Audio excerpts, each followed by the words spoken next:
Words, hosted by Gavin Rasmussen. My name's Gavin Rasmussen, and you're joining us with The Art of Words.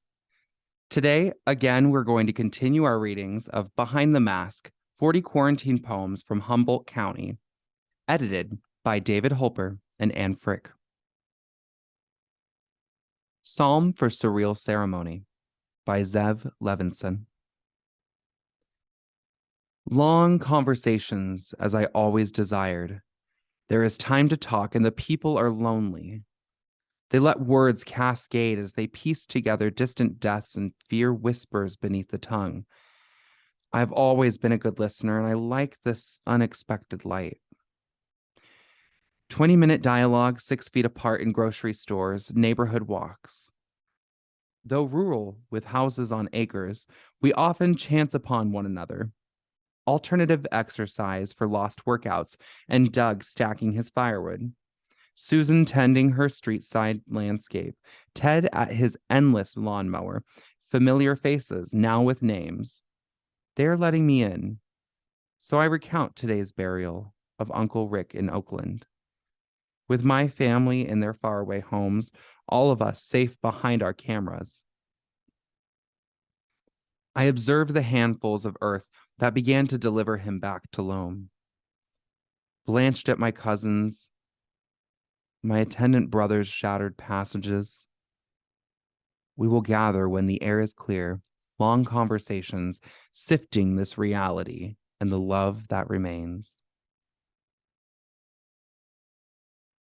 Distancing by Jason M. Merrick.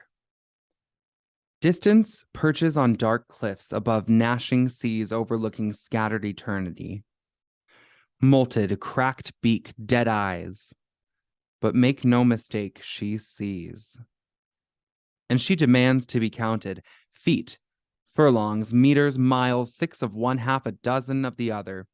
Distance is distance. By definition, the space between point A, point B.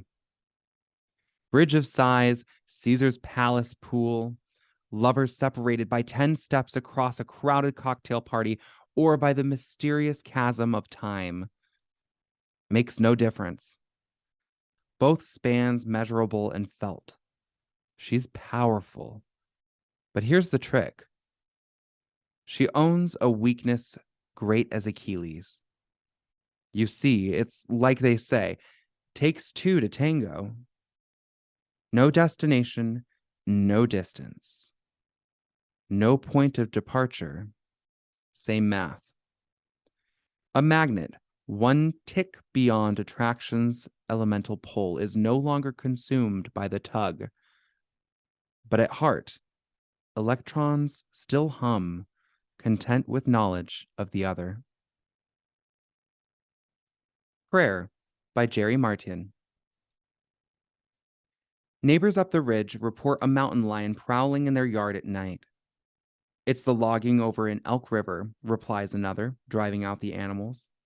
It's not hard to understand. You push the wild pushes back. The virus is an animal driven from the woods. We murdered the gods who looked after the forest. Then we built the gods a temple, using trees for columns, burning trees to make bronze. At first, we went to the temple only to celebrate and pray.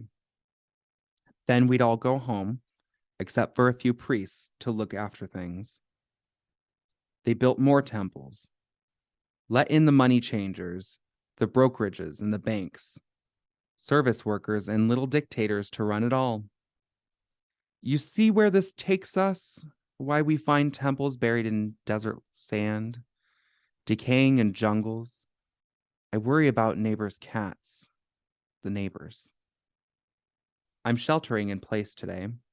The air is clear, no planes in the sky. Somewhere a pump is running. Another log truck going by, a couple of crows bringing the news. The lion is a god. The virus is a god. We're going to the woods to pray. Thank you for joining us today in this episode of The Art of Words. And just a reminder, be sure to stay up to date on your COVID-19 vaccinations. If you'd like to read more, Behind the Mask 40 Quarantine Poems from Humboldt County is available online through the Humboldt State University Digital Archive. I'm your host, Gavin Rasmussen. This has been The Art of Words, hosted by Gavin Rasmussen. If you'd like to leave suggestions, email us at ewcfacts@gmail.com. That's ewcfacts@gmail.com. This has been an EWC Communication production.